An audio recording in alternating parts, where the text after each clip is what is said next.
Hola, les saluda Chamela Martínez. Bienvenidos a Óyeme, Óyete, el podcast de Violence Intervention Program, un espacio seguro de resistencia, donde compartimos narrativas personales sobre la violencia de género. Aquí puedes contar tu historia desde tu punto de vista, levantar tu voz contra el patriarcado y aportar en la construcción de un mundo más justo. Óyeme, óyete y sé parte del cambio. Bienvenidos a este episodio. Queremos advertirles que hablaremos sobre el abuso sexual, un tema que puede ser muy fuerte o conmocionante para algunas personas. Les invitamos a escucharlo con precaución y ante todo a priorizar su bienestar emocional. Si lo necesitan, pueden hacer pausas o buscar apoyo durante o después de escuchar. Al final tendremos un ejercicio de meditación. Esperemos que nos acompañes. Mi nombre es Chamela Martínez, especialista en comunicación multimedia en VIP y también su host. Hoy estamos acompañados por Alejandra Caso, terapeuta y consejera en salud mental. Para quienes desean contactarla, pueden escribirle a alejandracaso21@gmail.com.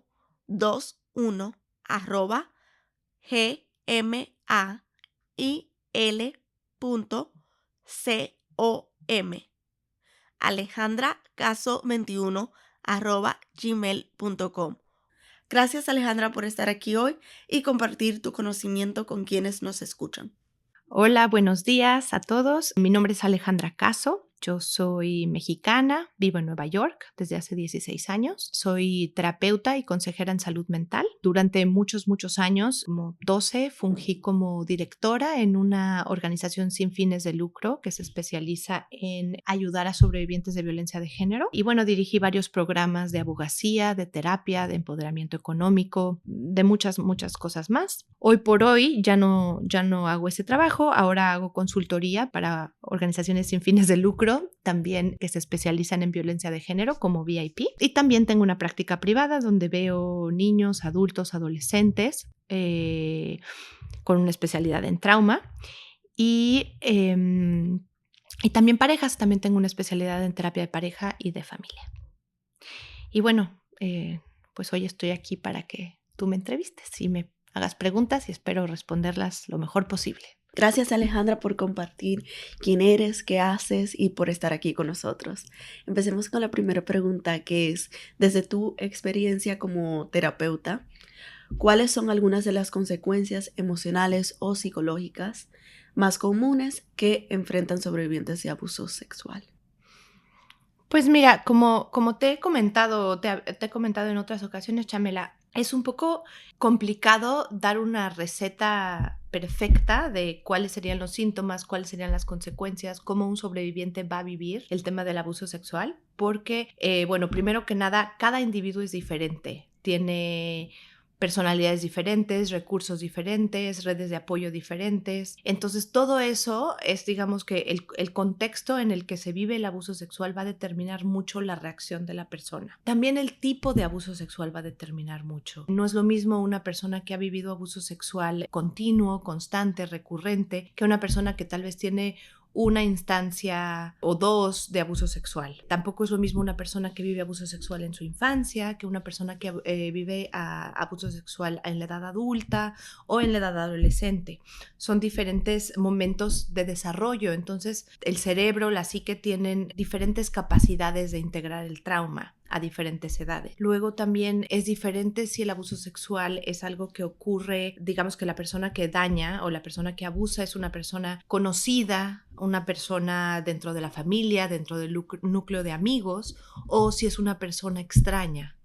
Que la mayoría de los abusos sexuales, como sabemos, son perpetrados por gente conocida y cercana a la persona que abusa. Pero de igual manera eso también cambia mucho la respuesta, porque cuando ese es el caso, cuando se trata de una persona cercana donde hay una relación, se vuelve muy confuso para la persona, porque entonces el sobreviviente va muchas veces a experimentar esta sensación de dualidad en sus sentimientos hacia la persona que abusa, porque tiene experiencias positivas de amor con esta persona y tiene experiencias de abuso.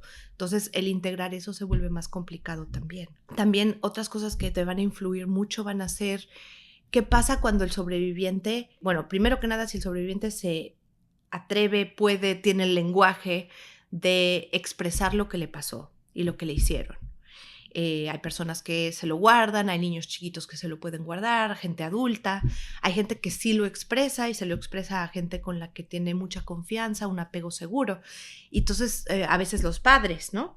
Y entonces también ahí va a depender mucho cómo reacciona el padre. ¿Le creen, no le creen? ¿Lo juzgan, no lo juzgan? ¿Lo apoyan? ¿Saben cómo apoyarlo? ¿O no saben cómo apoyarlo? ¿Saben qué decirle? ¿Saben no? Entonces, bueno, todo eso forma una situación muy específica y única de cada sobreviviente donde las consecuencias van a ser diferentes para ellos. Una persona que es abusada puede después estar en un ambiente seguro o sigue en un ambiente de peligro, de abuso constante. Todos esos son, digamos, elementos que van a influir en cómo repercute y cómo se vive ese trauma. Se dice mucho que la prognosis en general en todo tipo de trauma, y prognosis entendamos por las posibilidades de sanar, quien, digámoslo de esta manera, sana mejor,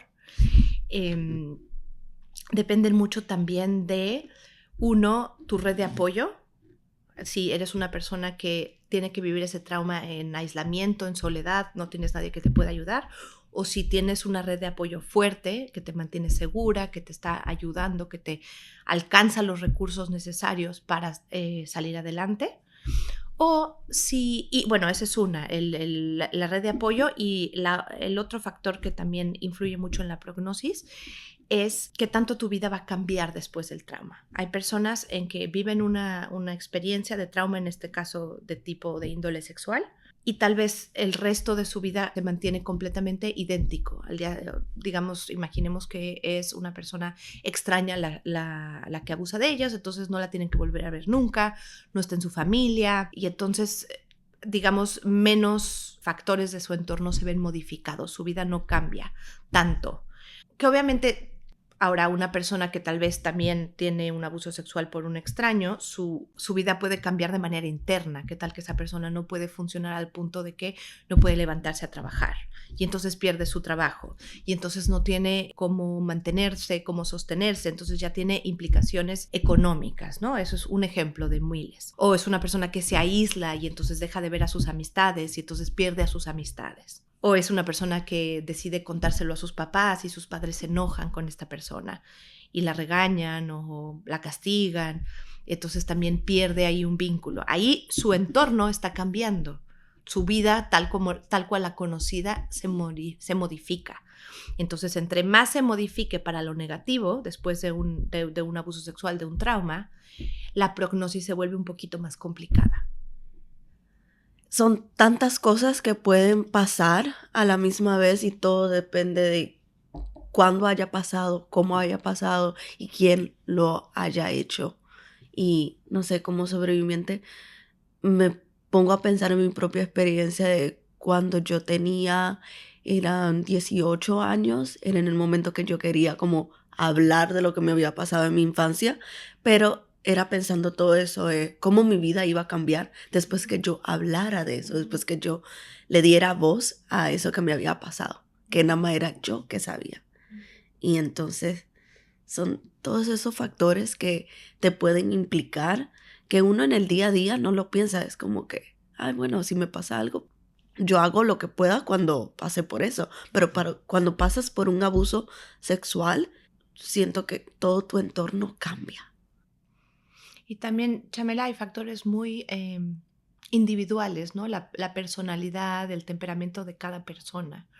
Digamos que las herramientas internas, la fuerza que le llaman yoica, digamos, la fuerza del yo,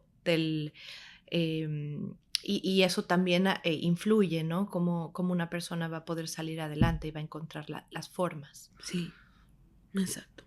¿Cuáles son algunas cosas que la gente suele malinterpretar o no entender sobre el proceso de sanación de una sobreviviente? Yo creo que la primera cosa es entender que uno no va a entender el proceso de sanación de una sobreviviente. Porque otra vez hablamos de que es muy distinto para cada persona. Y pues esta es una parte que creo que es muy fácil de entender si realmente queremos ser empáticos. Cuando uno vive su vida, uno se da cuenta que nadie entiende tu vida más que tú, porque tú eres la única persona que tiene toda la información de todo lo que ha pasado en tu vida y de por qué eres como eres, de por qué te sientes como te sientes. Y entonces lo mismo pasa con el trauma y lo mismo pasa con el trauma sexual. La única persona que tiene toda la información, tanto cognitiva como sensorial, como instintiva, porque hay muchas formas en las que nuestro cerebro, nuestro cuerpo, nuestra psique recibe información, ¿verdad? La única persona que tiene toda esa información es la sobreviviente. Entonces, la única persona que tiene la capacidad de entender, porque a veces incluso es tanta información, el trauma satura tanto que ni la misma persona entiende, nada más lo está como viviendo. Pero la única persona que tiene la capacidad de entender lo que está pasando es ella misma. Esa es la primera cosa que se malinterpreta. A veces las personas que están alrededor de la persona sobreviviente que vivió un trauma y un trauma sexual en este caso, les cuesta mucho trabajo porque quieren a esa persona, normalmente la aman, la quieren. Entonces a nosotros nos cuesta mucho trabajo oír que algo muy malo o algo doloroso le pudo haber pasado a alguien a quien queremos. Y entonces dentro de esa experiencia, cuando lo escuchamos, muchas personas tienen diferentes formas de responder y una muy común es la persona que te quiere va a querer solucionar lo que te está pasando. Y entonces a veces mucha gente entra en es que tú tienes que hacer esto y tienes que hacer esto y tú tienes que ser fuerte y eso ya pasó y tú no tienes que dejar que esto te duela. Esto ya está en el pasado, ya no te puede doler en el presente. O tú tienes que salir adelante o tú tienes que olvidarlo, ya no tienes que pensar en eso. Ya no tienes que platicarlo. Y todo esto, aunque bien intencionado, y viene desde como la persona que recibe esta información de un ser querido, decir, bueno, ¿cómo ayudo? ¿Cómo lo resuelvo? ¿Cómo hago para que duela menos? Aunque sea bien intencionado, para el sobreviviente realmente es muy difícil de escuchar, porque lo que acaba haciendo es que no le deja espacio al sobreviviente para vivir su trauma, para sanar su trauma, para sentir su trauma, que es lo que realmente, para decidir qué es lo que tiene que hacer, cuántas veces lo tiene que pensar, cuántas veces lo tiene que hablar, a dónde tiene que ir para poder sanarlo. Entonces creo que la principal malinterpretación es esto, es pensar que tú le puedes decir a un sobreviviente qué tiene que hacer para sanar. Creo que la postura siempre tiene que ser de curiosidad y de preguntar qué es lo que el sobreviviente necesita para sanar y estar preparado, sobre todo al principio, para que el sobreviviente te diga no sé, porque muy probablemente no vas a ver en ese momento y es un proceso que toma tiempo y paciencia. Entonces, al principio yo creo que solo se trata de acompañar, estar, para cuando el sobreviviente empieza a tener algo de claridad en lo que necesita, te lo pueda decir y se sienta seguro al decirlo. Se sienta que si te lo dice a ti, tú vas a poder responder de una manera que va a ser sanadora. Y también esperar que muchas veces el sobreviviente te va a decir una cosa y después tal vez piense o sienta o quiera algo completamente diferente u opuesto, que no tiene que haber congruencia, que la persona tiene derecho a cambiar, a pensar diferente, a sentir diferente, a evolucionar en este mismo proceso de sanación. ¿Tú piensas que el proceso de sanación, porque a veces yo siento como en mis conversaciones personales que he tenido en familia, es como, sí, lo procesaste ahora y ya, como que deberías ya moverte. Uh-huh. O sea, esto no debería durar tantos años. Uh-huh. Hay mucha gente que piensa, pues, te abusaron sexualmente, vete a terapia, termina Uh-huh. eso y ya, pues muévete con tu vida, Uh-huh. sigue hacia adelante. Uh-huh. ¿Qué si te pasa, por ejemplo, a mí? Yo duré años sin hablarlo y hubieron cosas que empezaron a pasar que yo no entendía, pero yo no lo hablaba tampoco. Que era, una vez estaba en el tren, olí el olor del cigarrillo y eso a mí me hizo para mí fue un detonador, pero yo no sabía que era un detonador para mí. Era en ese momento que tenía como espacio en mi mente de, este olor me hizo pensar en esto que pasó. Porque la persona que me abusó era fumador total, todos los días. Entonces era un olor que yo tenía todos los días cuando vivía con esa persona. Entonces, cuando me pasó, era como que, oh, esto fue un detonador. Y luego comenzaron a pasar otros detonadores que yo no conocía, pero mi abuso pasó en la infancia. Pero yo, o sea, cuando se viene el abuso sexual en lo personal, no lo veo como algo de que, te pasó en la infancia, pues vas a terapia y ya, pues terminaste. En lo personal yo no lo veo así, pero me gustaría saber desde tu perspectiva. Sí, yo estoy de acuerdo contigo, Chamela. O sea, bueno, además de que tú lo viviste, y si no lo viviste así, pues nadie te puede convencer de lo contrario, ¿no? O sea, es como tú lo viviste, es como tú lo cuentas, es tu experiencia. Pero hay varios puntos aquí a nivel, pues digamos, de cómo ayudar al proceso de sanar un trauma, de recuperarse de una experiencia así, ¿no? Digo, la primera es entender que el trauma, digamos, tú estás diciendo un trauma que pasó en la infancia, ya en la edad adulta lo tendrías que tener superado, ¿no? Eso es a veces la creencia. Yo creo que, digo, yo he vivido otro tipo de traumas en mi vida y viví algunos traumas en la infancia bastante fuertes, no necesariamente de índole sexual, pero digo, tú los conoces porque me conoces, pero también me pasaba mucho que mis familiares, había mucho bueno, ya estás grande, ya lo pasaste, ya lo viviste, ya esto no te tendría que afectar. Y entonces yo lo que creo es, sobre esto, es, bueno, varias cosas. La primera es, el trauma que no trabajas te va a seguir afectando. O sea, no importa si pasó hace 10 años, si no lo has trabajado por 10 años, no lo vas a sanar, va a seguir ahí. O sea, no se actualiza. Entonces, digamos que tú empiezas a sanar el día en el que lo puedes hablar, que, en fin, que empiezas, y ese es el inicio, aunque haya pasado hace 10, 20 años. Cuando empiezas a poderlo entender, empiezas a poder procesar, ¿no? Eso es uno. La otra cosa es, el trauma no tiene como una vigencia de ya lo tienes que haber sanado. Es cuando eso es muy importante entender que sanar un trauma y un trauma de índole sexual es al paso del sobreviviente. Y también otra cosa muy importante a considerar es que el proceso de sanación nunca es lineal. Hay que entender eso muchísimo. O sea, uno puede avanzar y luego regresar. Y eso es en general, cualquier tipo de cosa que queremos sanar a nivel psicológico, tienes una progresión, una regresión, y la regresión es la que permite la progresión a nivel psicológico. Entonces, entender que no es lineal, que va a ser para adelante y luego un poquito para atrás y luego un poquito para adelante y luego y que está bien. O sea, yo personalmente no soy una persona que cree que todo lo sanas al 100% siempre.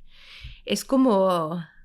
esto es una analogía medio, y si quieres córtala, si no hace sentido, pero ahora que tuve unos bebés, tuve 2 hijos, a veces cuando tienes bebés, yo tuve bebés muy grandes, se me abrió el estómago, los músculos del estómago, le llaman diastasis, y entonces me puede caber casi un puño adentro porque mis bebés fueron muy, muy grandes. Y entonces, en la hora del proceso de recuperación de esta diastasis, que al final es un trauma para el cuerpo, me están diciendo, bueno, pues tienes que hacer estos ejercicios, pero tu cuerpo nunca va a quedar igual. O sea, los músculos ya se como que separaron, se rasgaron. Hay gente que se opera para coserlos y que sí queden como otra vez unidos mucho como antes. Y hay gente que dice, bueno, si haces fisioterapia, te queda una cosa que se llama una diastasis funcional. Quiere decir que el hoyo está ahí, pero tu abdomen puede funcionar otra vez bien porque los músculos como que regresan con fuerza, nada más que te queda como un hoyito. Y entonces lo que tú tienes que buscar cuando haces recuperación de fisioterapia es una diastasis funcional. Nunca te vas a regresar a lo de antes. Yo creo a veces que todas las heridas emocionales, los traumas que tenemos, son un poco eso. Uno tiene que llegar a un estado donde es funcional. ¿Va a estar sanado al 100%? Pues tal vez no, porque es una experiencia que ahí está, que no la puedes borrar, que no puedes pretender, que no puedes vivir como si nunca hubiera pasado. Entonces, es algo que vas a tener contigo, pero tú vas a decidir poco a poco cómo lo quieres ir llevando contigo. Digamos, lo vas a hacer funcional.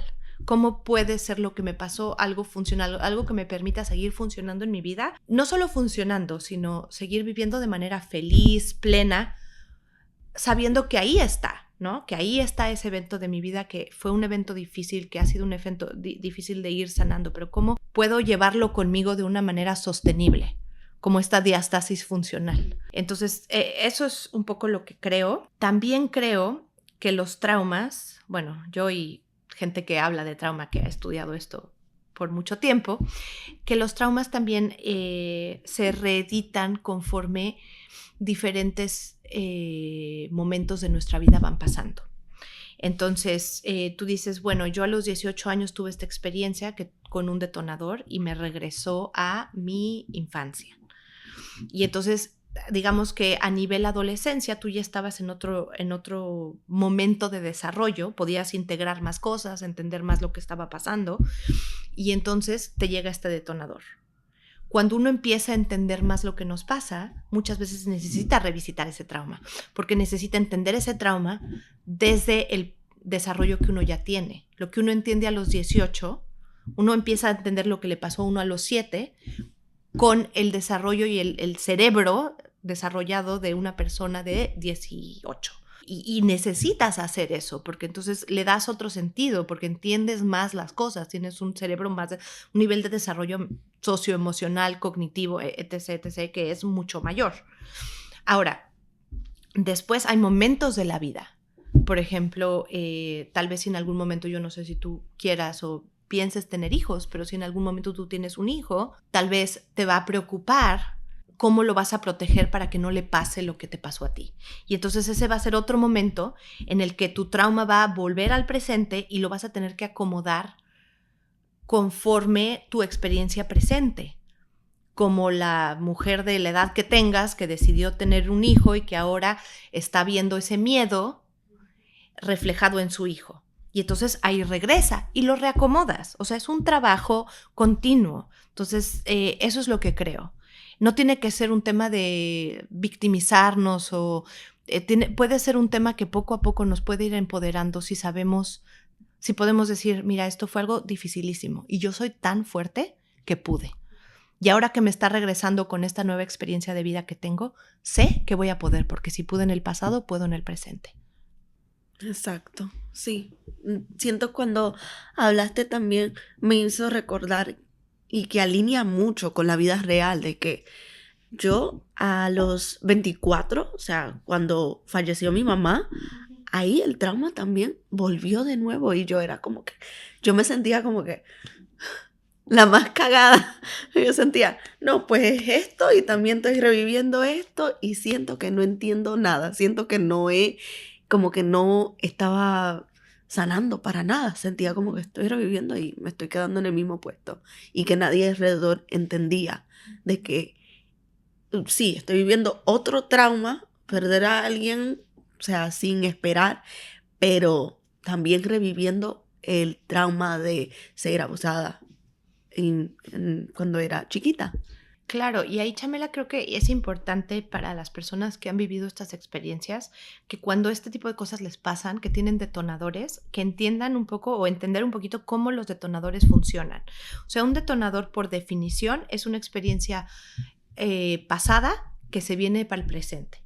Entonces es como yo tengo una experiencia en mi presente que me recuerda a mi pasado y entonces como yo me sentí en mi pasado me empiezo a sentir en este momento. Y entonces, como tú bien dices, a veces hay una diferencia de edad muy grande.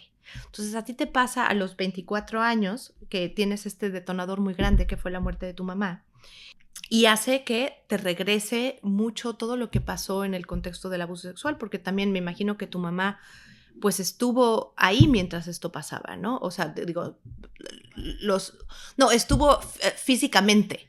Sí, o sea, no digo que haya sabido lo que pasó o ayudado o no ayudado, pero digamos fue parte, estaba presente en ese capítulo de tu vida.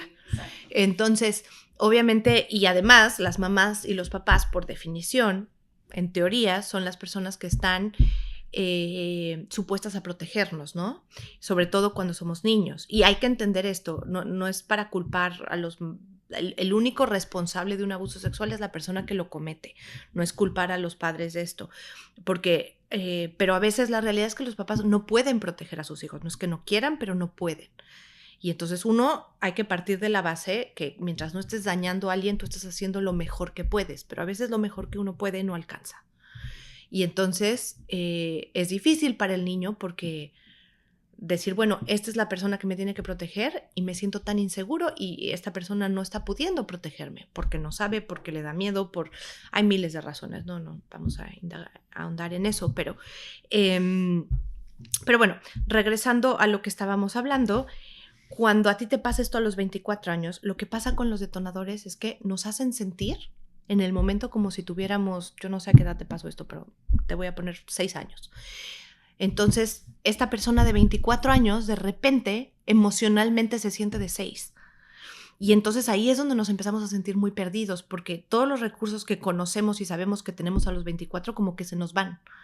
Mucho el trabajo en terapia ahí es de como regresar al presente, ayudarle a la persona a entender que ya no están en el pasado, que están en el presente, que su presente es seguro y sobre todo que su presente los tiene a ellos de 24 años, con las herramientas de una persona de 24 años, no con porque entonces eso ayuda un poco al terror que se siente tener 6 años y decir, ¿cómo le hago con esto?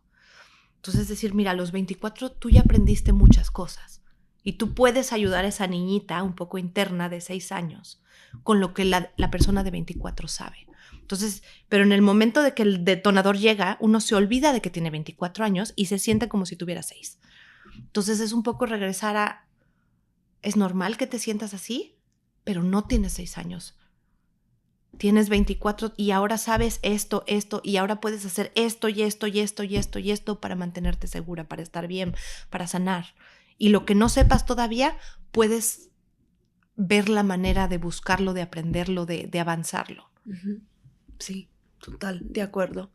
Y cómo las personas que están alrededor de la persona que, o sea, me gustó esto que dijiste de no es que estamos tratando de revictimizarnos cuando decimos que todavía estamos sanando, de que esto no es pasó en el pasado y ya, en el presente no existe. Uh-huh. Me encanta de verdad que mencionaste que no es tratar de revictimizarse, porque muchas personas piensan, pues no, esta persona está estancada en eso que le pasó y ya, pues son una víctima y ya, uno la categoriza así, pero no es la realidad. O sea, todos somos humanos y como tú dices, uno nunca sana al 100%. Claro, y yo creo un poco que hay lugar para de repente, y a todos nos ha pasado porque somos humanos, sentirnos víctimas. Pero el problema de sentirse víctima para la persona es que la víctima de alguna manera entrega su poder para afuera. Esa es como la definición de sentirse víctima, es el decir, yo no tengo poder sobre esto. Y está bien cuando nos pasan cosas muy difíciles, muy dolorosas, a ratos sentirnos así. El problema de quedarte ciclado en eso es que al entregar tu poder es muy difícil que salgas. Entonces, pero eso es una forma de tomarlo. Ahora, cuando tú estás procesando tu trauma y tu dolor, no tienes que procesarlo desde siempre sentirte la víctima. Pero el hecho de que lo sigas nombrando, de que se lo sigas procesando, de que lo sigas explorando, no significa que estés estancada o que seas víctima o que significa que es un proceso que tienes que sobrellevar y que de hecho estás teniendo la fuerza y la valentía de entrarle, de verlo de frente. Entonces, en terapia, cuando de repente nos pasa que nos estancamos un poquito en este victimismo, y no lo digo de manera negativa, yo, mira, he sido la reina de las víctimas en algunas tragedias de mi vida, pero por un rato, y después uno tiene que entender, si me quedo de la reina de las víctimas aquí, aunque haya sido horrible lo que me pasó, la única que va a no avanzar en su vida voy a ser yo, y eso no me lo merezco. Entonces tengo que encontrar la manera poco a poco de salir. Está bien estar enroscado de repente. Digo, un trauma sexual es una cosa horrorosa que nos puede pasar, difícil, debilitante, que no podemos... Todo eso es cierto. Y no es como la presión de te tienes que sentir mejores.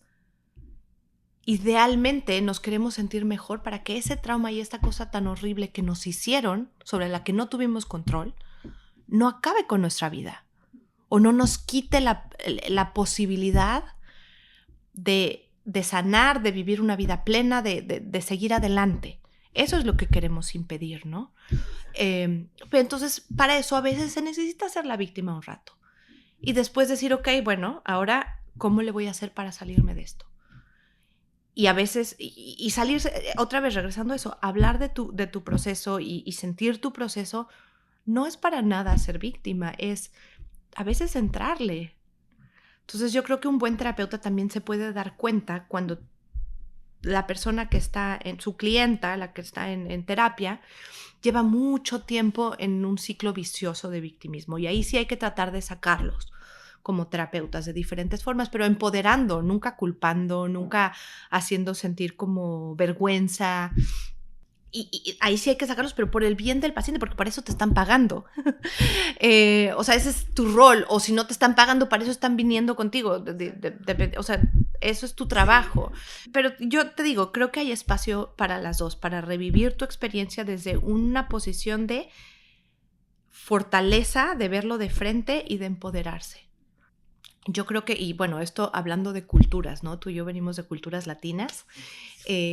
Yo, como te digo, con mi trauma infantil un poco, en mi familia hay mucho esta idea donde se confunde mucho la dureza con la fuerza. Entonces es como, no, tú ya no te tienes por qué sentir mal por esto, ¿no? Porque eso es ser fuerte y esto es lo que te va a hacer salir adelante. Pero entonces, cuando uno nos creemos esto, te dan tan poquito chance de sentir. Y cuando el chance de sentir es tan pequeño, en general es porque hay un miedo a sentir. En realidad, la dureza no es fortaleza. La dureza es una forma de evitar el dolor, porque no lo podríamos soportar. Entonces, entender que el dolor hay que sentirlo. A mí me pasó mucho que yo, cuando era más chica, como te he comentado, perdí a mi mamá. Por muchísimo tiempo yo lo tuve muy bloqueado. No hablaba de ella, no sentía. Cuando me hablaban de ella yo me enojaba. Eso ya pasó hace mucho tiempo. Y me di cuenta, tomé terapia los primeros 2 años, nunca hablé de mi mamá. Toda la culpa siempre era de mi pobre padre. Hasta que de repente me di cuenta que era un problema. O sea, tú no puedes perder a una mamá y nunca hablar de ella. Y que todos tus problemas sean de tu papá. Y bueno, ya después leí libros y me dediqué a esto y empecé a ver que es muy común que todo lo vuelques sobre el otro padre, que, en fin, que no hables. Es muy común en los duelos mal llevados. Entonces, bueno, o los traumas mal llevados. Entonces, yo realmente cuando empecé a procesar mi trauma, muchos años después, fue cuando fui capaz de entender lo que me dolía, ¿no? De verlo de frente y decir, híjole, tengo que sentirlo y tengo que ver. Y fue muchos, muchos, muchos años después. Y ahora que nacieron mis hijos, otra vez, te digo, el trauma me regresó, ¿no? El ser mamá y el maternar cuando tú no pudiste tener una mamá de chica o la tuviste por muy poco tiempo. Y el miedo de, híjole, yo no quiero que me pase nada porque lo último que quiero es que mis hijos tengan que crecer sin mamá. O sea, como que vuelves a vivir todas esas cosas. No desde el victimismo, las tienes que recibir y decir, ok, ¿cómo ahora las voy a reacomodar? Estamos hablando de la perspectiva de sobreviviente y para las personas, los familiares, los seres queridos que están alrededor y no saben cómo entender esas cosas que estamos hablando ahora mismo, cómo ellos pueden apoyar sin pensar, tengo que solucionarle estos problemas a esta persona, aunque lo ven algunos como un problema, pero no son problemas, son cosas que todos hemos pasado por algún trauma de diferentes categorías y niveles, pero... Claro, y entender que no es una sentencia. O sea, yo creo que mucho se vive que los traumas, y en específico de índole sexual, en nuestra sociedad se ven como, híjole, ya, se le arruinó la vida a esta persona.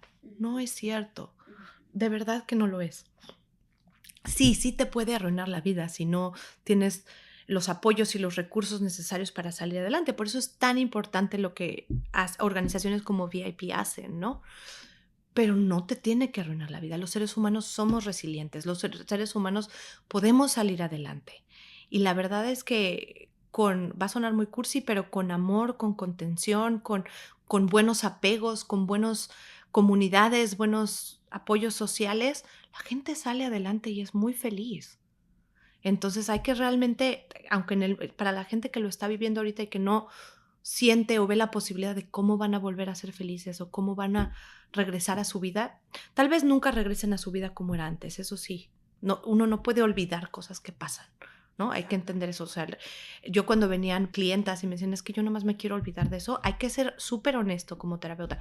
Nunca lo vas a olvidar, pero sí te puedes sentir muy diferente a cómo te estás sintiendo ahorita. No sé exactamente cómo eso se va a ver en el futuro porque va a depender de tu proceso muy exclusivo, pero la gente retoma sus vidas, es feliz, a veces hasta usa las malas experiencias que tiene para encontrar cosas positivas o cosas que le dan pues mayor fuerza, ¿no? Yo te puedo decir que las cosas que más me gustan de mí como persona vienen de ese trauma infantil de haber perdido a mi mamá. Yo, si eso no me hubiera pasado, siento que hubiera sido insufrible. Creo que hay muchas cosas como empatía, como realmente preocuparme por los demás, de verdad, de corazón, tratar de estar ahí para la gente, que vienen de eso, de haber vivido una experiencia muy difícil y de saber lo importante que es tener gente alrededor de ti. Yo te puedo decir que tuve gente increíble alrededor de mí. Desde mi papá, que se las aguantó todas, todo mi enojo, hasta mis tías que también salieron mucho al quite y aún así no fue suficiente. O sea, aún así necesitaba yo tanto, mucho más. Porque pues una mamá es una mamá, ¿no? Y no le tocaba a nadie más. O sea, nadie podía arreglar eso. Pero aún así te puedo decir que soy una persona muy feliz hoy en día. Entonces, se puede.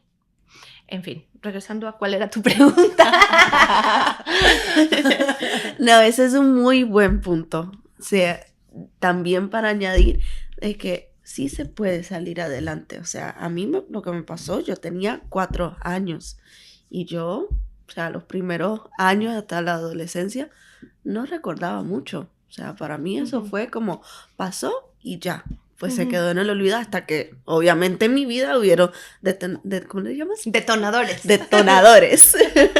Hubieron detonadores que pasaron, pero ahí fue cuando comencé a revivir el trauma y todo eso. Pero siempre he vivido una vida, eso soy yo, y tú eres tú, y cada quien que he entrevistado también tiene su vida diferente, pero ha podido hacer una vida independientemente de su trauma, lo cual creo que cualquier persona escuchando de que sí es posible Claro. uno hacer su vida. 100% posible.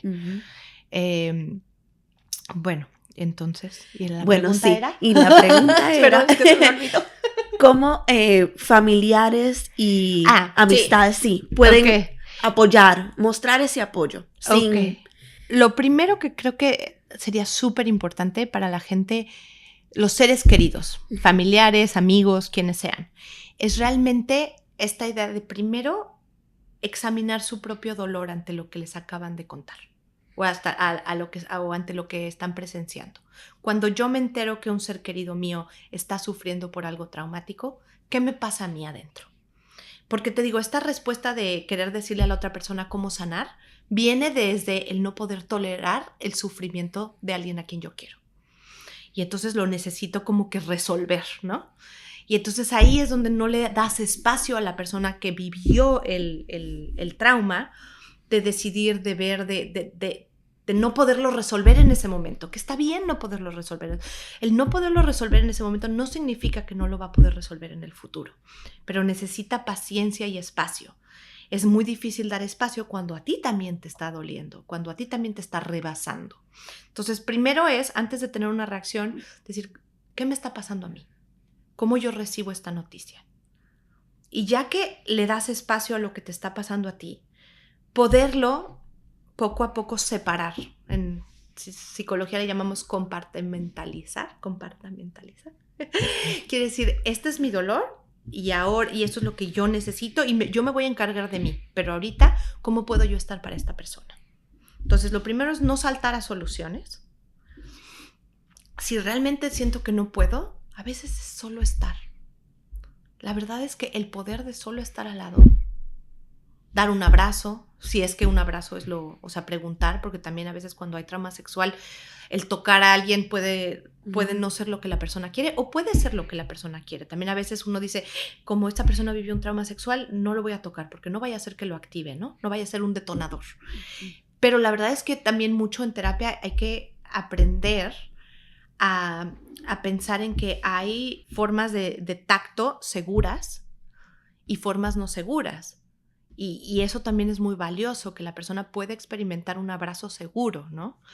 Pero bueno, en fin, ya me fui para este lado, pero a veces es simplemente estar, ¿no? Si yo no sé qué voy a hacer o cómo puedo apoyar a esta persona porque me rebasa a mí también, estoy. Me siento al lado, le llamo, estoy ahí, que me vea pendiente para cuando se necesite. La abrazo, si tengo esa confianza y la persona necesita un abrazo, me siento al lado y vemos películas, la escucho si necesita hablar, me siento en silencio con ella si necesita sentarse en silencio, la veo llorar. El poder de, también en inglés se llaman el bear witnessing, como el poder ser testigo del dolor de la otra persona también es muy sanador. Entonces, bueno, eso.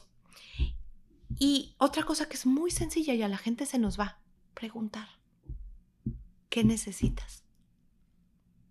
Que la persona que vivió la experiencia traumática, el trauma sexual, te pueda decir, necesito esto.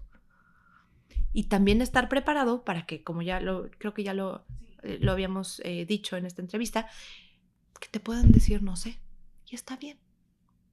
Estar ahí hasta que la persona más o menos empiece a generarse una idea de qué es lo que necesita.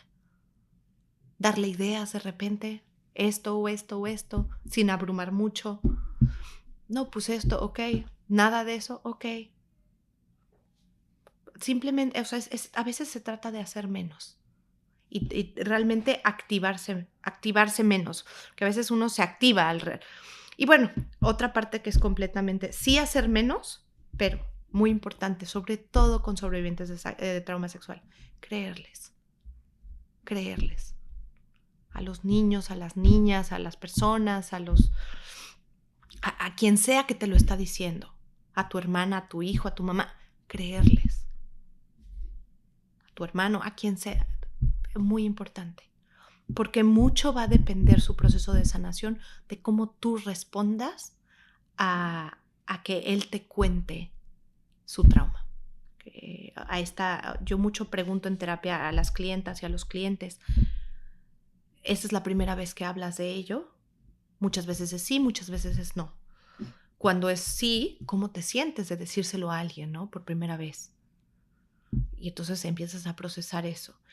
Eso sí resuena mucho en cómo la persona va a reaccionar. Claro. Sí, importa mucho.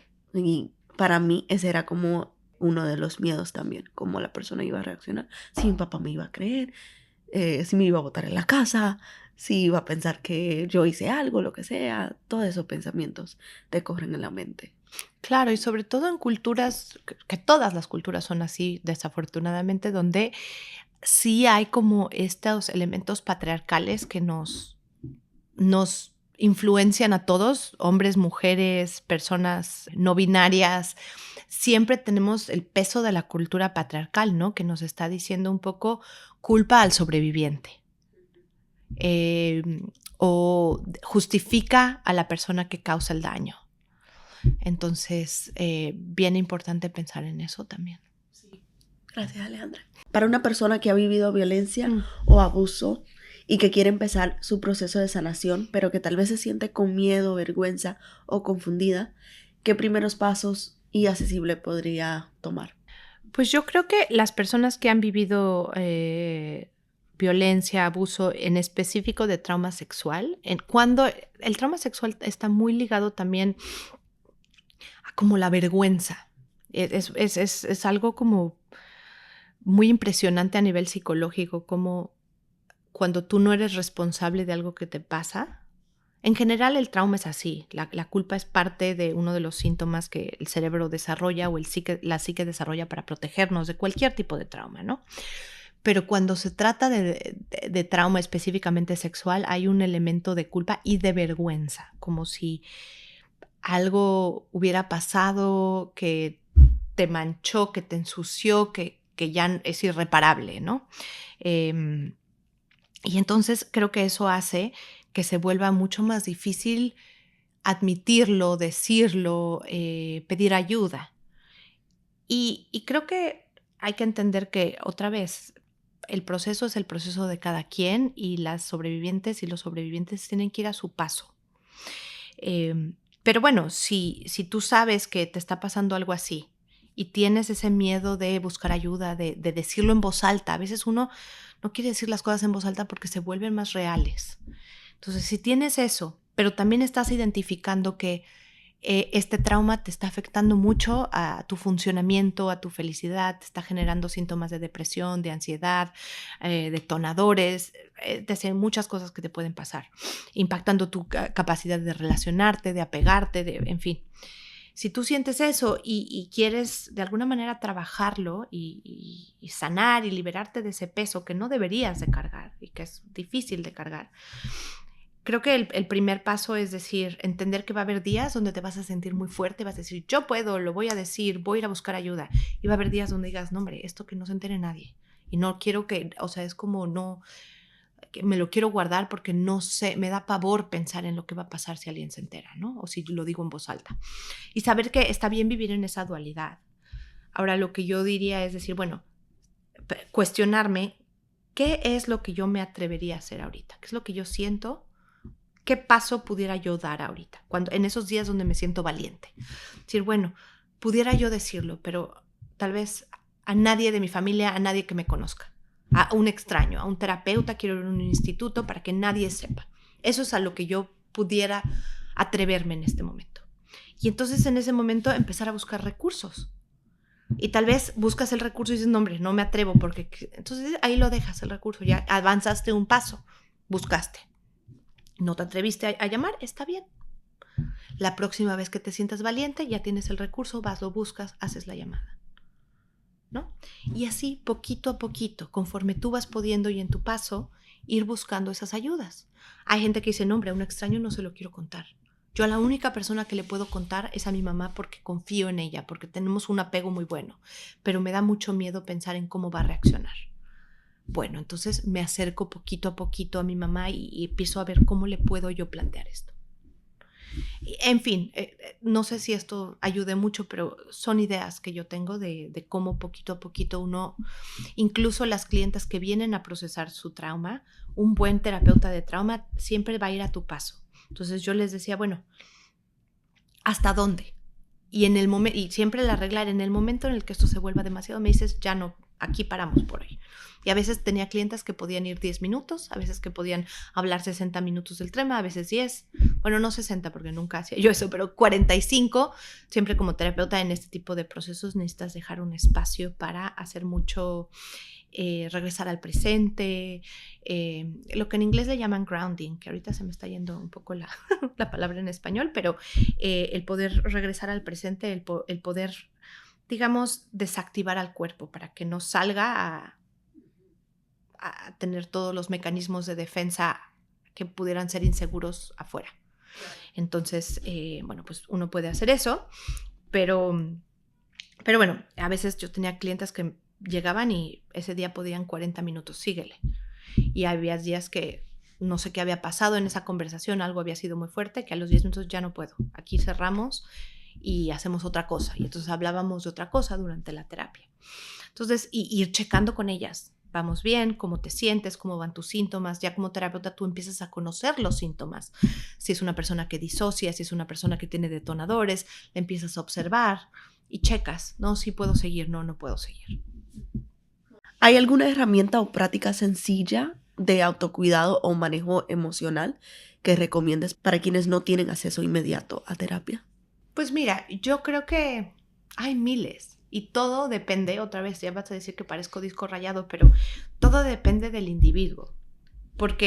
Y del trauma y de todas las variables y los factores que hablamos en un principio. Porque si tú haces todo el conjunto de la historia de esa persona en todo su contexto, te da como resultado, si tú sumas todo eso, el resultado de esa suma va a ser los síntomas muy particulares que la persona va a desarrollar. que los de una persona no van a ser iguales a los de la otra. Entonces, el autocuidado, si yo te dijera la meditación, hay gente a la que no le va a funcionar la meditación porque su síntoma es diferente. Entonces es bien, y entonces decir, ay no, pues yo vi en el podcast que si yo tuve una experiencia de abuso sexual tengo que meditar. Y estoy viendo que la meditación está siendo más un detonador. No, a ver, no se forcen a nada que no les funciona. Lo más importante que hay que recordar de esta plática creo que es, ustedes son los, digamos, los expertos en su propio proceso de sanación. Ni siquiera un terapeuta va a saber mejor que la persona que vivió esa experiencia el camino para sanar. El terapeuta lo guía, el terapeuta explica, el terapeuta hace espacio para la práctica, pero uno no puede como terapeuta dictaminar esto es lo que te va a curar, porque depende de muchísimos factores. Entonces, mira, tú me estabas diciendo ahorita una experiencia que es muy común en sobrevivientes de abuso sexual infantil, que tiene que ver con el no recordarlo y el seguir tu vida normal hasta que llegas a un momento de tu adolescencia a veces o de edad adulta, donde de repente te acuerdas de todo y empiezas a ver cómo te empieza a afectar. Ya no lo puedes como, digamos, tapar, no lo puedes encerrar adentro de ti más, ¿no? Eso es muy, muy común. Y eso de repente tiene síntomas muy particulares en la memoria, porque tiene mucho que ver con la disociación. Entonces, si eso es lo que le está pasando a una persona, mucho del autocuidado va a tener que ver con el tema de la disociación. Cuando yo siento que me estoy disociando, ¿qué puedo hacer? Si la disociación es de manera cognitiva, entonces, ¿cómo me regreso al presente? Un ejercicio que yo a veces hacía mucho con clientas que disociaban mucho es, bueno, ¿cuál es tu color favorito? El azul, ok.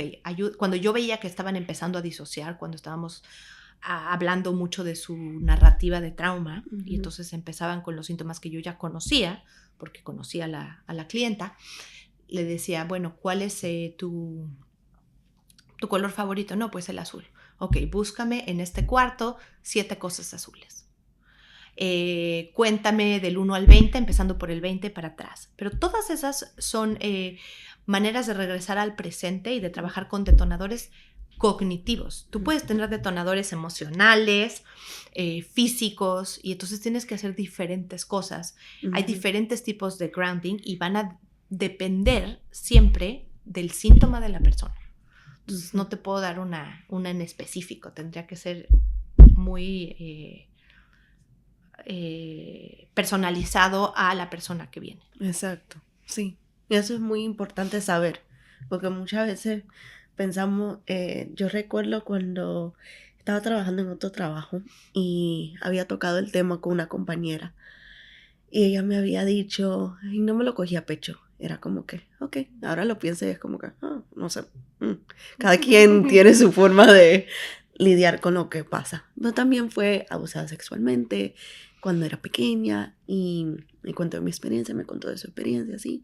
Y como que nos pudimos conectar en eso. Entonces estaba hablando con ella y ella me dice, ¿sabes qué deberías hacer? Deberías, para lidiar con todo esto, porque en ese tiempo ya yo estaba con muchos detonadores. Ajá. Y me dice, tú deberías fumarte un cigarro. Para tranquilizarte. Me dice, en el momento que tú hagas eso, de seguramente vas a poder sanar y como te vas a relajar.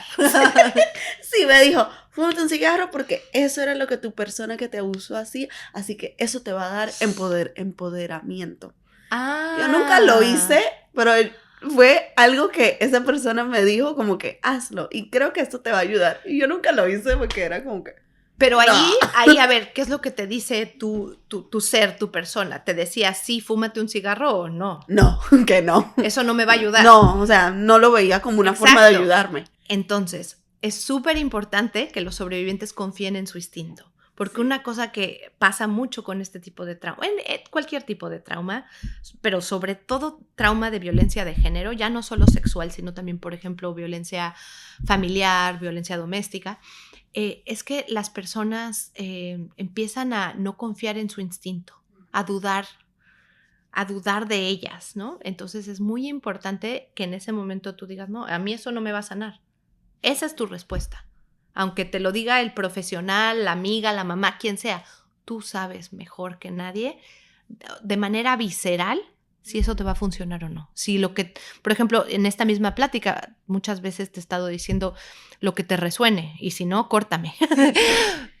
Porque el chiste es eso, es como decir, confiar en tu instinto es súper importante. Exacto, eso es muy importante. ¿Qué podemos hacer como comunidad para prevenir la violencia, especialmente en poblaciones vulnerables como personas migrantes? Mira, las respuestas comunitarias hoy en día para cualquier tipo de violencia son tan necesarias y yo soy una firme creyente de que socialmente tenemos que dirigirnos más hacia allá, porque hoy en día muchas de las respuestas comunitarias ante la violencia son punitivas, ¿no? Como la cárcel, la policía y sobre todo en este país, este tipo de sistemas son muy opresivos y son muy racistas. Entonces, vivimos en un país donde es el 5% de la población mundial, pero el 25% de la población el 25% de la población en cárcel. Y dentro de ese 25%, las estadísticas, antes me las sabía de memoria, ahorita es como una persona blanca por 6 personas de color. O sea, cosas que obviamente te muestran que no es que las personas de color cometan más crímenes, sino son las que están más targeteadas. Tú ves por ejemplo, aquí en Nueva York, tú ves los barrios de color, tienen muchísimo más policías, patrullas, gente, digamos, vigilándolas. Y obviamente hay una cantidad de percepciones y de biases hacia las personas de color, que son más peligrosas, más capaces de cometer crímenes, en fin. Por eso mismo es tan importante que tratemos de reemplazar lo más posible, yo diría lo más posible o completamente, reemplazar las respuestas opresivas, las respuestas de cárcel, las respuestas de tener a la policía que responda a este tipo de problemas y tener más centros comunitarios, más salud mental, más, digamos, respuestas comunitarias que puedan ayudar no solo a intervenir cuando existe violencia de género, pero también a prevenirla. Entonces, yo creo que, digamos, es súper importante pensar que como comunidades hay que realmente también poner en el centro al sobreviviente y no necesariamente a la persona que genera el daño. A mí me da mucha risa como en las cortes, bueno, no mucha risa, obviamente no me da risa, pero digamos que me da risa en el sentido de que me parece incomprensible cómo en las cortes, cuando las personas van por violencia de género y violencia doméstica en específico, que también incluye violencia sexual en muchos de los casos, muchas veces las cortes familiares, el mandato es la persona que fue violentada necesita tomar clases para que pueda estar con sus hijos, y entonces, incluso mismo en esta ciudad hay tantos programas para los sobrevivientes y tan pocos programas para las personas que causan el daño. Y eso, o sea, qué bueno que haya programas para sobrevivientes, pero nos dice que como sociedad estamos mucho más acostumbrados a que el trabajo lo tenga que hacer la persona que tiene menos poder, en muchos casos la mujer, o las personas con identidades más vulnerables, que la persona que causa el daño, que en muchos casos es la persona que tiene más poder, ¿no? Entonces, las personas que tienen más poder no hay programas, no tienen que hacer nada. Las personas que tienen menos poder, esas sí tienen que aprender sobre la violencia doméstica, sobre la violencia sexual. Cuando el que está cometiendo el daño no se le está pidiendo la misma responsabilidad sobre el daño que causó. Y también en los pocos casos que hay de situaciones en las que la persona quiere reparar su daño, hay tan pocos programas para que lo puedan hacer. Hay tantas barreras, ¿no? Entonces yo creo que como comunidad sí tenemos que cambiar mucho el cómo estamos respondiendo. A mí me parece muy importante eso y ese acto de poder prevenir, porque, o sea, sí, estamos lidiando con las personas que han pasado por esto, pero ¿qué hacemos con las generaciones que vienen en el futuro? Que va a ser un ciclo de generaciones de si alguien es un abusador, pues eso va a seguir un ciclo en las familias. Claro, pero por eso es muy importante el trabajo que VIP hace, el trabajo, por ejemplo, que también los sobrevivientes están haciendo de alzar la voz, de tener el valor de decir, mucho este caso de esta mujer grande francesa, no sé si muy sonado, que el esposo la dormía para que la abusaran, que dijo, es hora de que la vergüenza se cambie de lado. Exacto. O sea, la vergüenza yo no tengo por qué sentirla, por lo que me pasó, por lo que me hicieron. La vergüenza lo tiene que sentir el que me lo hizo. Y entonces se necesita de mucha fuerza, ir contra como todas estas fuerzas sociales, a veces hasta inconscientes, para ir a decir, no, yo voy a hablar, voy a decir lo que me pasó, porque el que se tiene que sentir mal por esto, el que tiene que pagar por esto, al que tienen que juzgar por esto es a él. Y a todos los que estuvieron involucrados, básicamente. Exacto. Gracias. ¿Cuáles son algunas señales de alerta o indicios que podrían indicar que alguien está viviendo abuso o explotación? Depende, es que las señales de alerta o indicios, hay muchísimas, pero también son muy dependientes de la edad. Por ejemplo, si estamos hablando de niños en edad no verbal, de niños que no te pueden decir me está pasando esto, muchos pueden ser síntomas físicos como lo son dolores de cabeza, dolores de panza, infecciones en genitales, el juego en niños preverbales y verbales, el juego muy sexualizado no es un juego muy normal porque al final, o sea, es normal para ellos porque es lo que están viendo, pero te indica que están no necesariamente siendo abusados, pero tal vez viendo cosas que no deberían de ver, aprendiendo, estar expuestos de alguna forma. Con el abuso sexual, sobre todo infantil, es complicado saber qué tipo de abuso, cómo, cuándo y quién. Y yo también recomendaría que no se trata de buscar, de ser detectives. Es dejar que el niño te vaya guiando, ¿no? en su trauma. Entonces, pero si tú ves un juego muy sexualizado, si tú ves dibujos muy sexualizados, son señales de alerta, porque en el desarrollo normal de un niño, el niño no tiene ni por qué saber, ni pensar, ni estar viendo, no es algo que se le presente en su día a día. Los niños juegan su día a día, su vida, su cotidianidad. Hoy en la mañana, no sé si alcanzaste a oír a mi hijo que el rayo, porque el trueno, porque había truenos en la mañana y le dio miedo. Entonces todo era, tengo que usar mis lentes porque los truenos, y mamá, ven, te voy a enseñar el trueno, porque está procesando lo que vivió. Pero mi hijo, antes de haber oído un trueno, nunca me había hablado de un trueno. Entonces, bueno, darnos cuenta de este tipo de indicios para personas, niños no verbales. Para, por ejemplo, adolescentes, hay mucho este tema de la automutilación, el hacerse daño, ¿no? Entonces, si tú estás viendo que hay adolescentes que se están cortando, que se están... no quiere decir que el 100% de los adolescentes que se cortan o que se hacen daño hayan vivido un abuso sexual, pero sí está muy ligado. Es un mecanismo para poder sobrellevar este tipo de trauma que es muy usado por adolescentes. Entonces, bueno, esa pudiera ser otra. Bueno, digamos temas como de aislamiento. Uh-huh. Cuando tú ves que una persona cambia mucho de la noche a la mañana, que de repente no quiere comer, que de repente no puede dormir bien, que de repente está faltando mucho al trabajo, que de repente no quiere salir con sus amigas, cosas así, pues bueno, también te pueden dar mucho indicio de que tal vez algo está pasando, ¿no? Uh-huh. Darse cuenta de que es inusual. Exactamente, exacto, que cambio de repente o repentino ocurrió, ¿no? Exacto. Uh-huh. Que creo que en el día a día a veces uno como que, no le da mente porque uno está, que tengo que hacer esto, pero a veces hay cosas que son más como notables en una persona cuando hay cambios.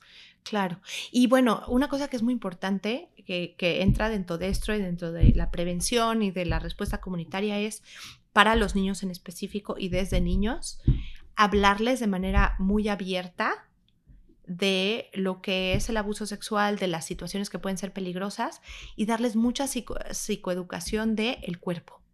Llamarle a las partes por su nombre. Todas estas cosas, obviamente, cada niño en cada edad le vas a dar la información de manera diferente.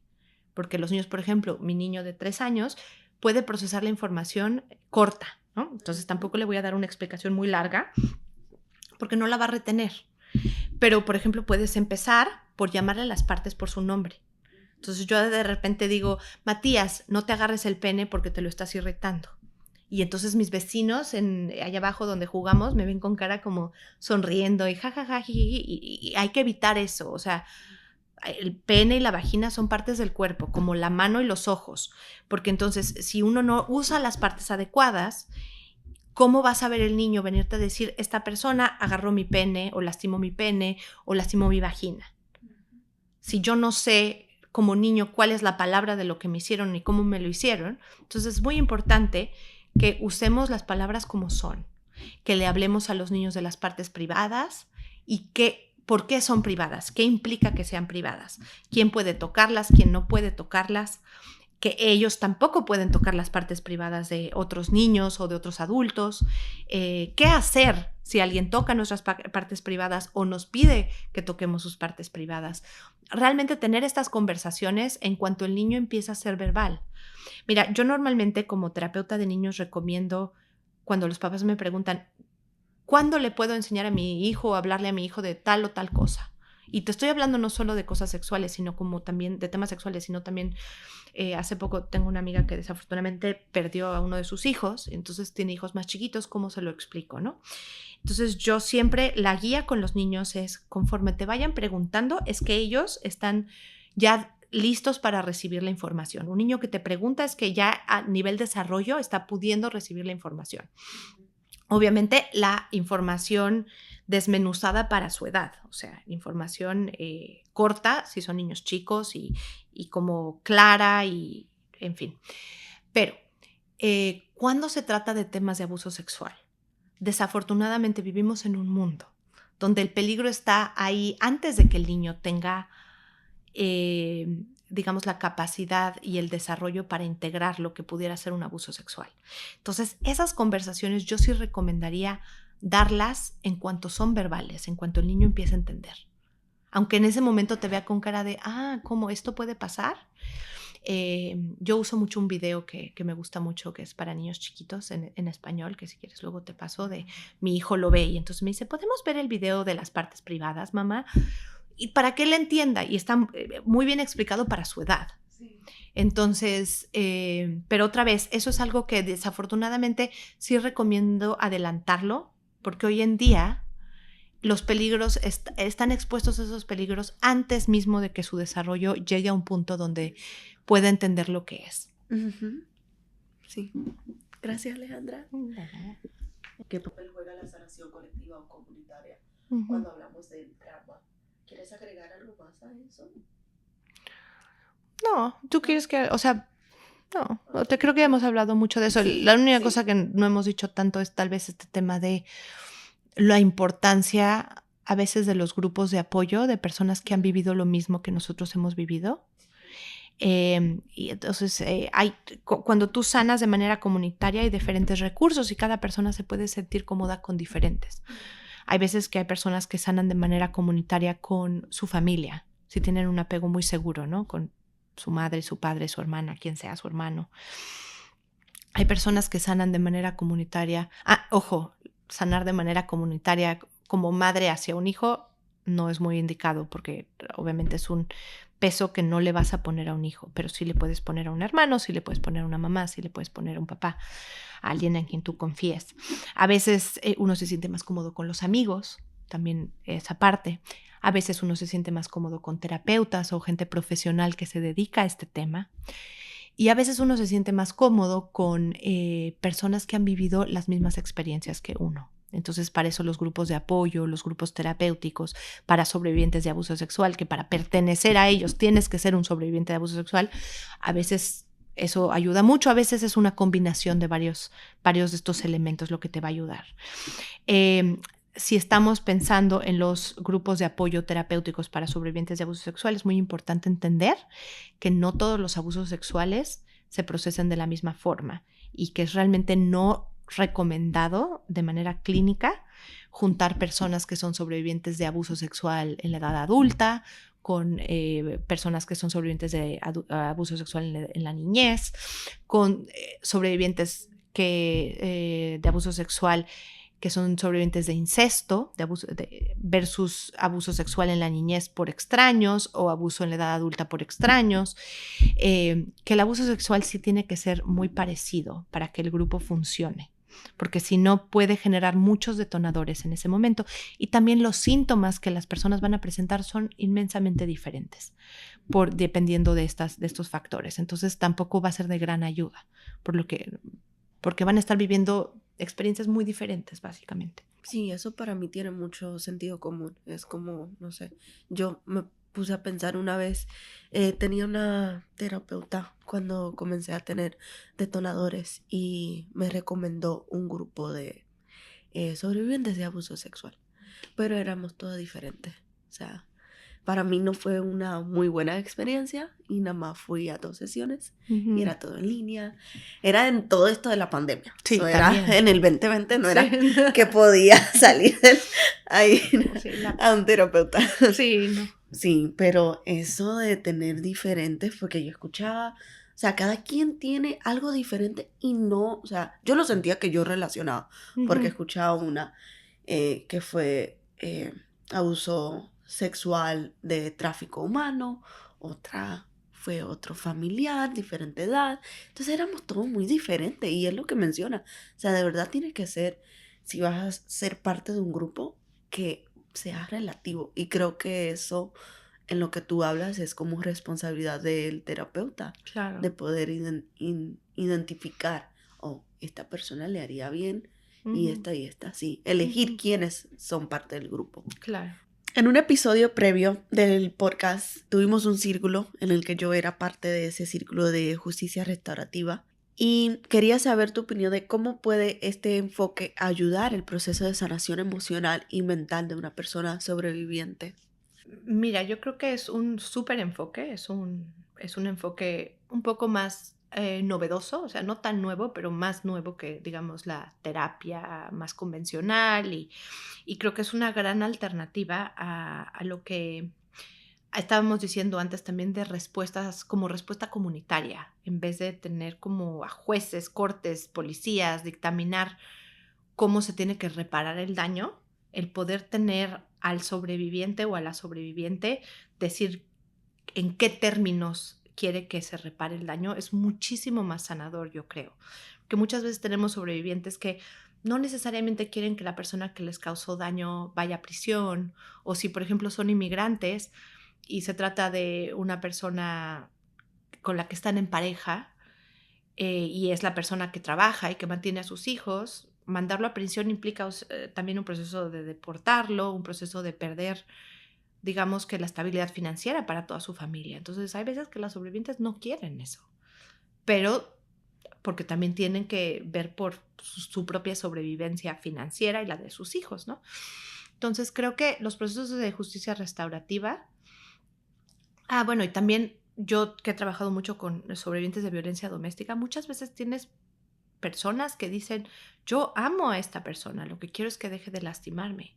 Y creo que están en su derecho de querer eso. Y una opción sería, si esa persona que está causando daño está dispuesta, honestamente dispuesta a hacer el trabajo de reparar, de sanar, pues entonces puede sanar de manera colectiva. Pero bueno, habiendo dicho esto, que creo que es una gran alternativa, es una alternativa que solamente es posible y debiera de existir si es lo que la sobreviviente o el sobreviviente quieren. O sea, esa sí es una decisión muy personal de quien haya sido de alguna manera víctima de algún abuso o que sea sobreviviente de algún abuso. O sea, esa decisión no la puede tomar nadie más, no la puede tomar la policía, no la puede tomar un juez, no la puede tomar la persona que causó el daño. Tiene que venir de la persona que, digamos, sufrió el daño. Es decir, yo quisiera reparar de esta forma y yo quiero ir a un proceso de justicia restaurativa, hacer un círculo con tal y tal persona. Hay veces que incluso las sobrevivientes quieren hacer círculos, pero no con la persona directamente que les hizo daño, sino con otros miembros de la comunidad. Eso puede ser una opción. Digamos, el arte de sanar el trauma tiene mucho que ver con devolverle el control y el poder a la persona que lo perdió. Entonces, hay una definición de trauma, y no solo trauma sexual, trauma en general, que la gente que hace terapia cognitiva conductual, un tipo de terapia cognitiva conductual, nos dice que el trauma es un evento que se puede definir por es un evento que te genera una pérdida de control, falta de predictibilidad y sentimiento de caos. Entonces, que eso es lo que define a algo traumático, ¿no? Entonces, si uno se va por esa definición, que creo que es una definición muy útil para después expandir, Entonces, el sanar tiene que ver con revertir los efectos de eso, ¿no? Entonces, ¿y cómo lo reviertes? ¿Cómo reviertes ese sentimiento de falta de control? Dando control. Falta de predictibilidad, dando predictibilidad. Sentimiento de caos, dando estructura. Entonces, ¿cómo haces eso? Le preguntas al sobreviviente, ¿cómo quieres? ¿Cómo tú vas a tomar el control de tu proceso de sanación? Ya que no tuviste el control sobre lo que te pasó, traumático, ahora sí tienes el control sobre cómo vas a sanarlo. Entonces ahí es donde creo que hay una oportunidad para los círculos de justicia restaurativa, pero que sí hay que, los sistemas tienen que llevarlos con mucho cuidado, porque los sistemas tienen esta tendencia a de repente como decir, bueno, esta es la cura y a imponerlo. Bien importante no hacer eso. Como antes hacían, bueno, pues ahora que la sobreviviente vaya a cursos de violencia doméstica. Esa era como la cura y entonces lo imponían y lo mandaban. Estas cosas no se deben de mandar. Deben de ser cosas que el sobreviviente pide, se le deben dar como opción. Sí, me parece muy bien eso. Para mí, personalmente, me pareció muy bien hacer el círculo con las personas que lo hice. Fui yo, Erika y también Casiel. Entonces, no eran, o sea, esas no son las personas que me hicieron daño, pero fue un espacio en el cual me pude abrir y volver contar mi historia y darme el control a mí en ese círculo que hicimos.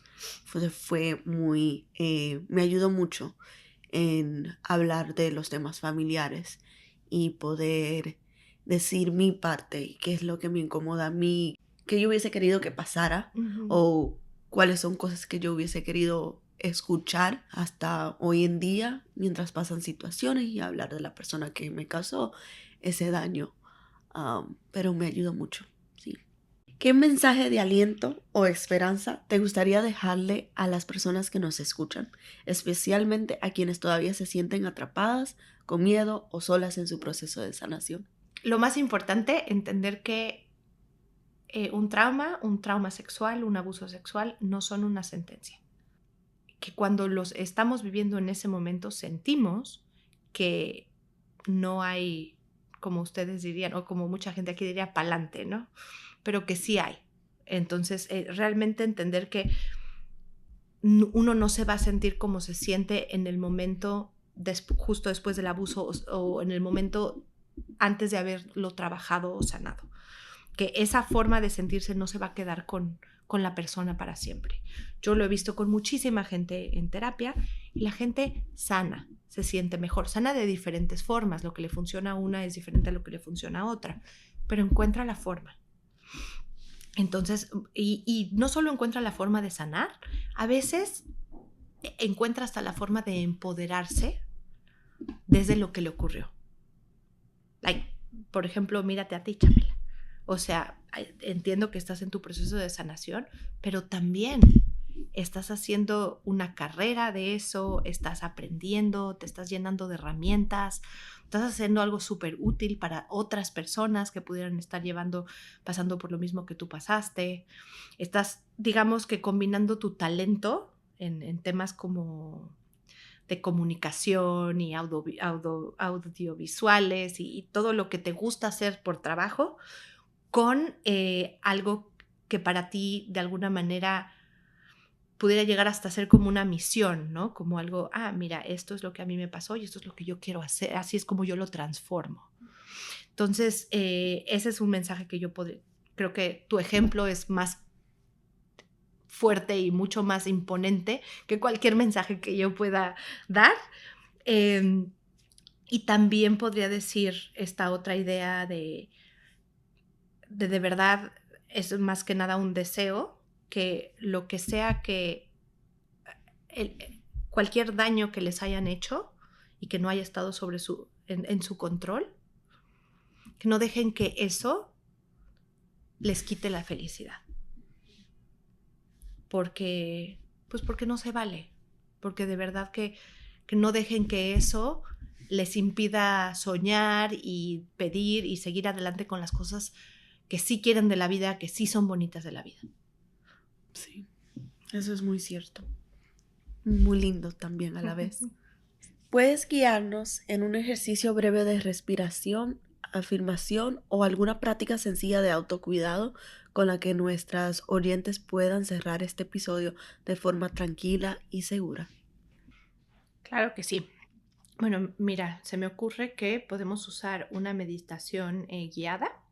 Que uso es una meditación guiada que en realidad es para niños, pero sirve muy bien para los adultos. Es corta, es de una persona llamada Michael Pappas.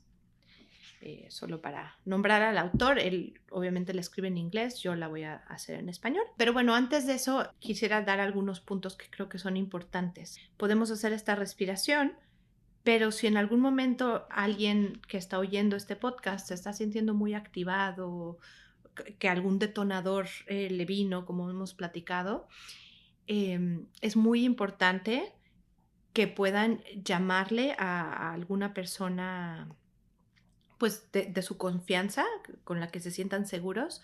Si tal persona no existe, si no hay nadie con quien ellos se sientan seguros, que puedan llamar a las líneas de ayuda. Pero bueno, que definitivamente busquen el apoyo necesario si algo de lo que oyeron aquí las activó. La siguiente cosa que es importante es si esta meditación no les sirve, si hay algo que las está activando más, las está alterando más, por favor no se sientan que la tienen que hacer para sentirse bien. Como hablamos el día de hoy, lo que nos hace sentir bien puede ser muy diferente. Entonces uno tiene que aprender a confiar en su instinto y agarrar lo que le sirve para su propio proceso.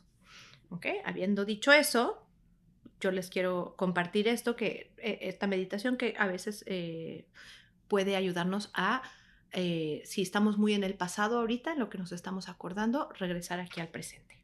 ¿Ok? Les voy a pedir que por favor se sienten de manera cómoda, se pueden sentar, se pueden acostar como ustedes se sientan más cómodos. Y si quieren, pueden cerrar sus ojos. Si no se sienten cómodos cerrando sus ojos, pueden buscar un punto fijo en alguna pared que tengan enfrente y nada más, por favor, observen ese punto fijo para que puedan, digamos, concentrarse en el ejercicio. Y bueno, lentamente comiencen a inhalar y exhalar. Inhalar una vez más y exhalar. Inhalar una tercera vez. Sosténgalo por un momento y exhalen.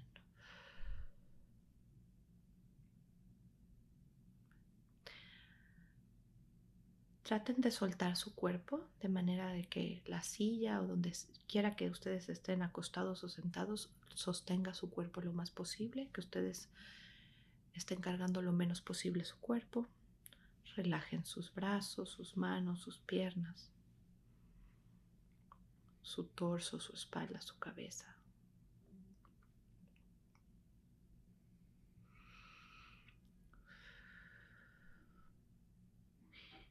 Y mientras están relajando y siguen respirando, recuerden que hoy su presente es seguro, que están en un lugar seguro, no están en un evento inseguro del pasado. Recuerden su presente. Si su presente no es seguro, recuerden que este momento es un momento seguro.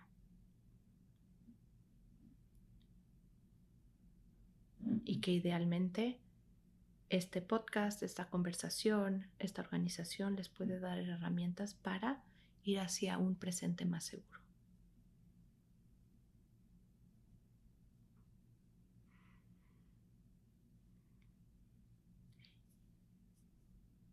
Imagínense como un bebé muy chiquito, solo de algunos meses, acostado en su cuna.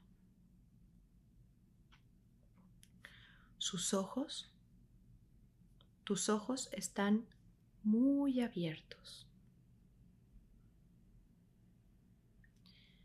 Siente la sábana conforme tus piernitas chiquitas la van pateando. Siente tus pies mientras tocan la sábana. Tus bracitos están doblados y tus manos están apretadas.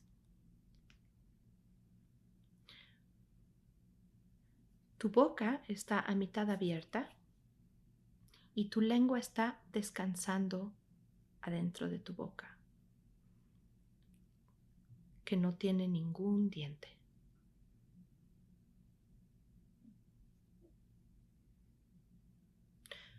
Observa tus ojos abrirse lentamente.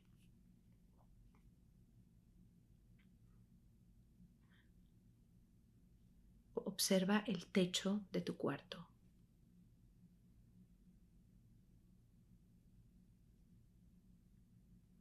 Notas la luz del sol y los rayos del sol entrar por la ventana.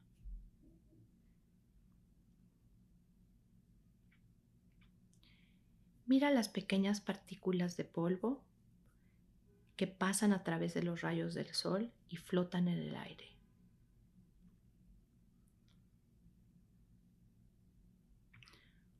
Observa alrededor de tu cuarto.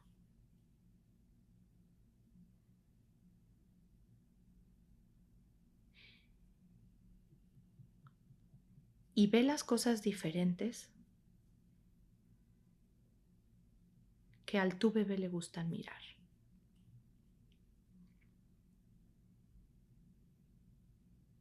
Ahora observa de manera más cercana tus cosas favoritas en el cuarto. En otro cuarto puedes escuchar a alguien decir cosas muy bonitas sobre ti. Escucha lo que esta persona está diciendo.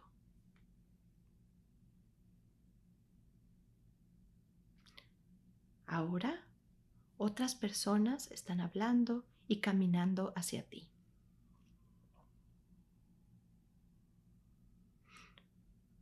Observa cuidadosamente cómo llegan a tu cuna y cada una te da un beso en la frente. Tú puedes observar las sonrisas en sus caras mientras te miran.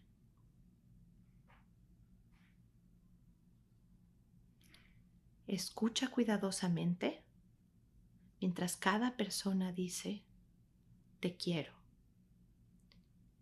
Y tú eres alguien muy especial para mí.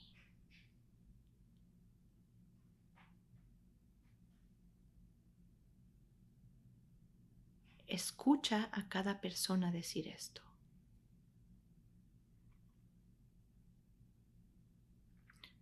Cuando todo el mundo ha acabado de decirte cuán maravilloso eres, mira hacia la puerta y podrás ver tu yo adulto está ahí parado observando a tu yo bebé. Y ahora tu yo adulto camina hacia ti, hacia tu cuna. Tu yo adulto le da a tu yo bebé un fuerte, fuerte abrazo y le dice, te quiero. Y tú eres alguien muy especial. Pero solo espera a que crezcas tanto como yo. Y serás una persona todavía más increíble. Ahora observa cómo tu yo bebé sonríe con una sonrisa grande, grande y desaparece lentamente adentro de ti.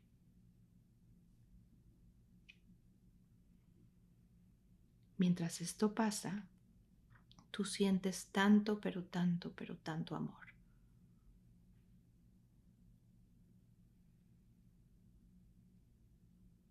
Ahora solo siente todo el amor dentro de ti cuando pienses en tu yo bebé.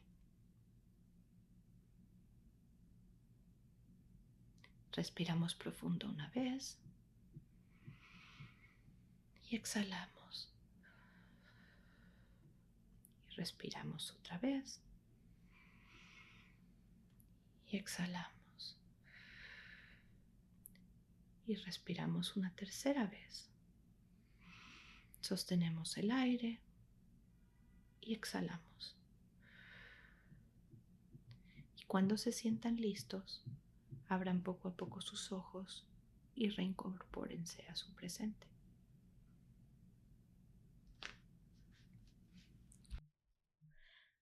Gracias por acompañarnos. Pueden escribirle a Alejandra a alejandra@gmail.com.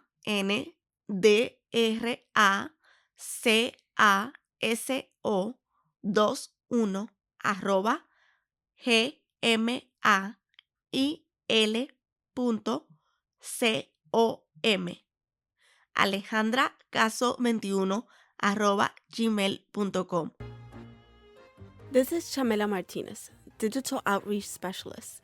Thank you for listening today. If you want to share a story, write to us at oyemeoyete@vipmujeres.org. The Violence Intervention Program is an organization that operates in New York City with bilingual services for victims of domestic and sexual violence. If you or someone you know is going through an abusive situation, call our helpline at 1-800-558-6664 or visit our website at www.vipmujeres.org. Remember, we believe you and we are here to support you. Until next time.